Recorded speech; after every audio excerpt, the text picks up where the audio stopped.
Hello guys, ഇന്ന് ഈവനിങ്ങിലും മുറ്റത്തിറങ്ങിയപ്പോൾ നാരങ്ങ മരത്തിൽ പഴുത്ത് നിൽക്കുന്നൊരു നാരങ്ങ കണ്ടപ്പോൾ നിങ്ങൾക്ക് നമ്മുടെ വീട്ടിലൊരു കളക്ഷൻസ് കാണിക്കാൻ വേണ്ടി ഒരു വീഡിയോ എടുത്താണ് കേട്ടോ. അപ്പോൾ നമ്മൾ വീട്ടിൽ ഒന്നരാടം കഴിക്കുന്നൊരു മൂച്ചിയാണിത്. ഇതിൽ കഴിഞ്ഞ പ്രാവശ്യം നന്നായിട്ട് കഴിച്ചിരുന്നു. പ്രാവശ്യം ഇതിൽ മാമ്പഴമൊന്നുമില്ല. ഇതിനൊരു കോമാങ്ങകൾക്ക് ടേസ്റ്റായിട്ട് വരും. അതുപോലെ തന്നെ നമ്മുടെ വീട്ടിൽ വേറൊരു മാമ്പഴമാണ്. ഇതിൻ്റെ പേരാണ് സിന്ദൂരം. ഇത് പഴുത്ത് കഴിഞ്ഞാൽ കഴിക്കാൻ നല്ല ടേസ്റ്റാണ്. അതുപോലെ തന്നെ നമുക്ക് ഐസ്ക്രീം, പുഡിങ് തുടങ്ങിയതൊക്കെ നമുക്കിതുകൊണ്ട് ഉണ്ടാക്കാൻ പറ്റുന്നത് നല്ലൊരു മാമ്പഴമാണ്. ഇത് പച്ചയിൽ കഴിക്കുമ്പോൾ ഭയങ്കര കയ്പും അതുപോലെ തന്നെ ഇതിന് തോല് ഭയങ്കര കട്ടിയുള്ളതാണ്. അതുകൊണ്ട് നമുക്ക് ഒരിക്കലും പച്ചയിൽ ഇത് കഴിക്കാൻ കഴിയില്ല. അതുപോലെ തന്നെ നമ്മുടെ വീട്ടിൽ വേറൊരു മാമ്പഴമാണ്. ഇതിൻ്റെ പ്രത്യേകത എന്താണെന്ന് വെച്ച് കഴിഞ്ഞാൽ ഒരു മാമ്പഴം തന്നെ ഒരു 1 കിലോ 3/4 കിലോ തൂക്കം വരുന്നതാണ്.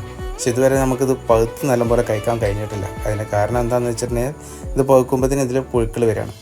അപ്പോൾ പുഴുക്കൾ വരാതെ നമുക്ക് കഴിക്കാൻ പറ്റുന്ന എന്തെങ്കിലും ഒരു ഓപ്ഷൻസ് നിങ്ങളുടെ കയ്യിലുണ്ടെങ്കിൽ നിങ്ങൾ കമൻറ്റിൽ വിവരം അറിയിക്കൊണ്ടു. അതുപോലെ തന്നെ ഇതൊരു മൂവാണ്ടൻ മാവാണ്. അപ്പോൾ ഓക്കെ, താങ്ക് യു.